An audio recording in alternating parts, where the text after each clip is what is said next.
فرمایا وَلَقَدْ كَرَّمْنَا بَنِي آدم، ہم نے انسان کو، بنی آدم کو عزت بخشی، عزت دار بنایا۔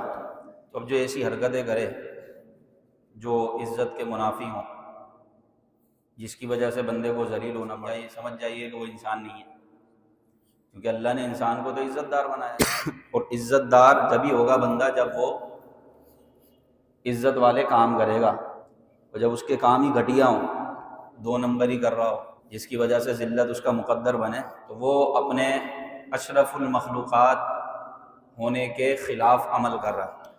تو قرآن پاک میں اللہ نے فرمایا ہم نے بنی آدم کو عزت دی، عزت دار بنایا۔ اور پھر ایک جگہ قرآن پاک میں وَلِلَّهِ الْعِزَّةُ وَلِرَسُولِهِ وَلِلْمُؤْمِنِينَ، عزت اللہ کے لیے ہے، رسول کے لیے ہے، اور ایمان والوں کے لیے۔ عزت اللہ کے لیے ہے، رسول کے لیے اور ایمان والوں کے لیے۔ تو ہمیں ایسے کام کرنا چاہیے جس سے ہمارے وقار میں اضافہ ہو، عزت میں اضافہ ہو، ہمارے ایمان میں اضافہ ہو، ہماری عبادت میں اضافہ ہو۔ ایسے کام سے بچنا چاہیے کہ جس کی وجہ سے انسان کو ذلت کا سامنا کرنا پڑے، غیر قانونی طور پہ باہر جانا، اسمگلنگ کرنا، ایسے بہت سارے کام ہیں، جھوٹ بولنا، مال بیچنے میں دھوکہ، بیٹے سے افضل ہوتا ہے۔ ماں باپ کا مقام بہت بڑا ہے، یہ مرتبہ ہے نا، ایک رتبہ ہے۔ ماں کے قدموں کے نیچے جنت رکھی گئی، باپ کی اطاعت میں جنت ہے، باپ کی رضا میں رب کی رضا ہے، باپ کی ناراضی میں رب کی ناراضی ہے۔ تو اسی اولاد سے افضل ہوئے اس کے والد۔ صحابہ میں بھی ایک سے ایک سارے صحابہ جنتی عادل، یہ پاک کے جانثار چاہنے والے، اپنے آپ کو، اپنے مال کو، اپنی اولاد کو، جان و مال کو قربان کرنے والے۔ جس نے ایمان کی حالت میں حضور علیہ السلام کو دیکھا اور اسی حالت میں دنیا سے چلا گیا وہ صحابی ہے، اور جس نے صحابی کو ایمان کی حالت میں دیکھا اور ایمان کی حالت میں گیا وہ تابعی ہے۔ تو آج دنیا میں حاجی بھی بہت ہیں، نمازی بھی بہت ہیں، غازی بھی بہت ہیں، لیکن کوئی صحابی نہیں ہے، وہ چلے گئے اپنے مزاروں میں۔ حضور نے فرمایا میرے صحابہ کی مثال نمک کی طرح ہے، میرے صحابہ کی مثال نمک کی طرح ہے، کہ جس طرح نمک تھوڑا ہوتا ہے لیکن پوری دیگ کو ذائقے والا بنا دیتا ہے، کھانے کو لذیذ، تھوڑا سا نمک کھانے کو لذیذ کر دے۔ فرمایا میرے صحابہ کی مثال بھی یہی ہے کہ یہ امت میں تو تھوڑے ہوں گے لیکن پوری امت انہی کے صدقے ہدایت پائے گی۔ حضور نے فرمایا کہ فَبِأَيِّهِمْ اقْتَدَيْتُمْ اهْتَدَيْتُمْ، جس نے میرے صحابہ کی پیروی تو وہ ہدایت پا گیا۔ اگر تم میرے صحابہ کی پیروی کرو گے تو ہدایت پا جاؤ گے۔ پھر صحابہ کے اندر بھی درجات ہیں۔ بدری صحابہ، ان کا ایک مقام تھا، اسلام و کفر کی پہلی جنگ میں شریک ہوئے، ان کو بدری صحابہ کہا گیا۔ احد میں شریک ہونے والے، غزوہ حنین میں شریک ہونے والے، پھر عشرہ مبشرہ ہوئے، وہ 10 صحابہ جن کو ایک ہی مجلس میں نبی پاک نے جنت کی خوشخبری عطا فرمائی۔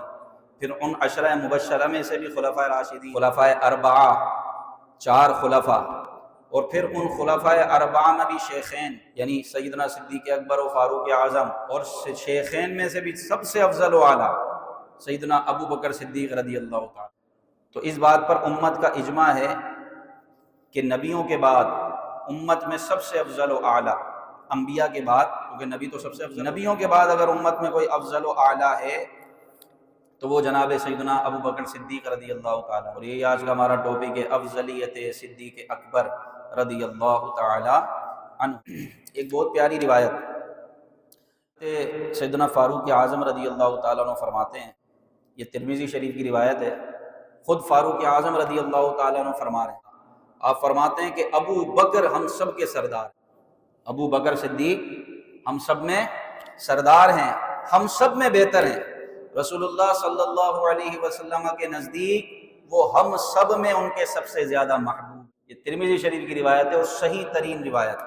کون کہہ رہے ہیں؟ یہ فاروق اعظم، آدھی دنیا پر حکومت کرنے والے فاروق، جن کو بارگاہ رسالہ سے لقب ملا، فرماتے ہیں صدیق اکبر ہم سب کے سردار، اور نبی پاک صلی اللہ تعالی علیہ وسلم کے نزدیک ہم سب میں زیادہ محبوب ہیں، سب سے زیادہ محبوب ابو بکر رضی اللہ تعالی۔ مولا علی کرم اللہ تعالی وجہہ الکریم کا عقیدہ سنیے۔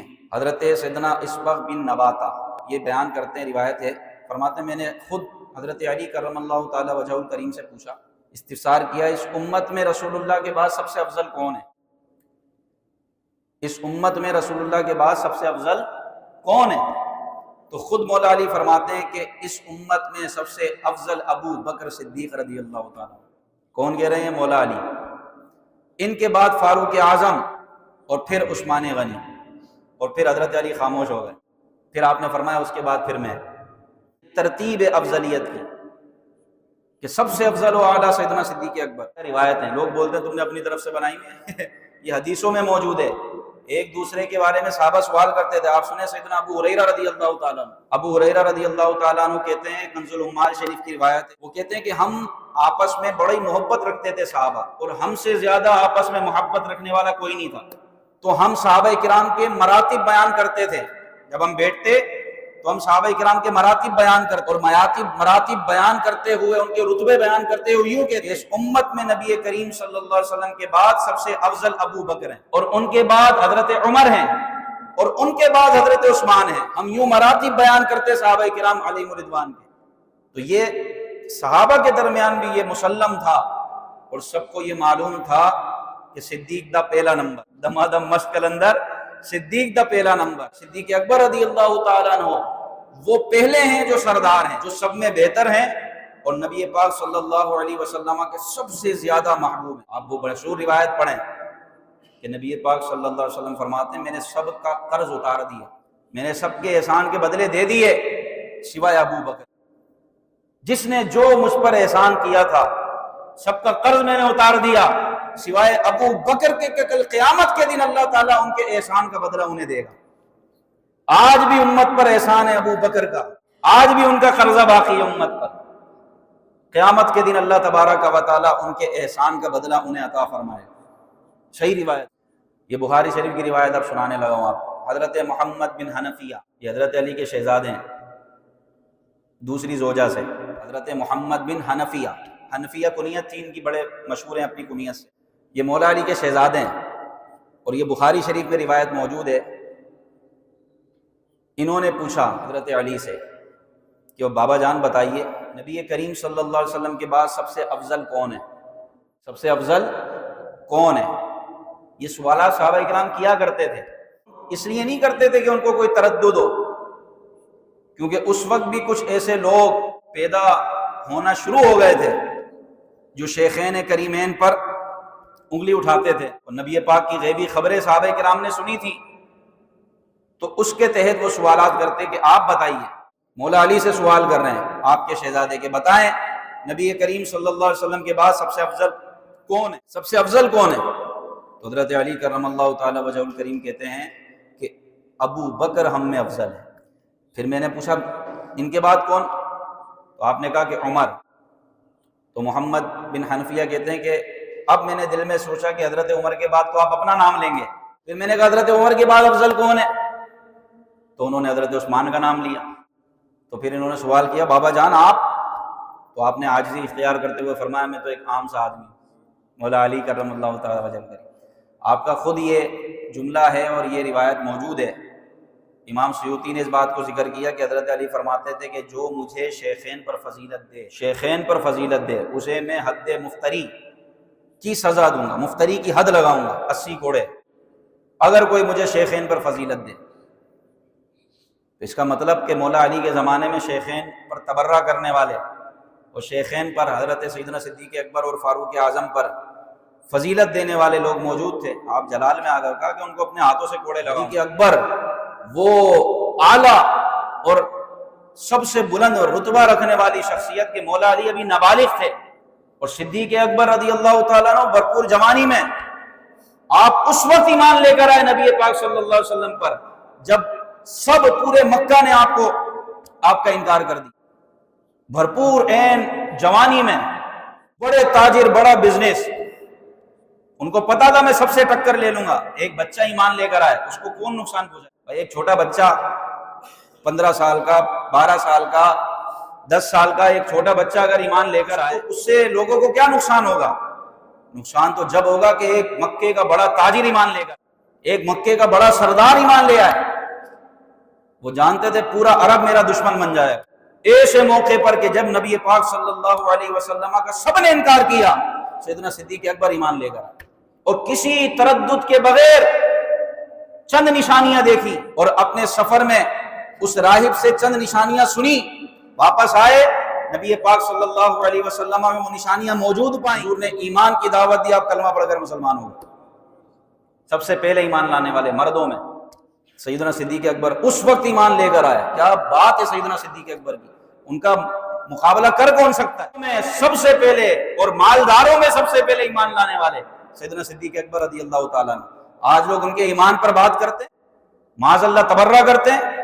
اگر ان کو مومن نہیں سمجھتے تو اپنے ایمان کی فکر کرو، کیونکہ وہ تو سب سے پہلے مومن تھے، سب سے پہلے حضور کی معیت میں اور قرب میں رہنے والے صدیق اکبر رضی اللہ تعالیٰ عنہ ایسے موقع پر ایمان لایا۔ مکے کا تاجر ہے بھائی، تجارت چل رہی ہے اس کی ملک شام میں،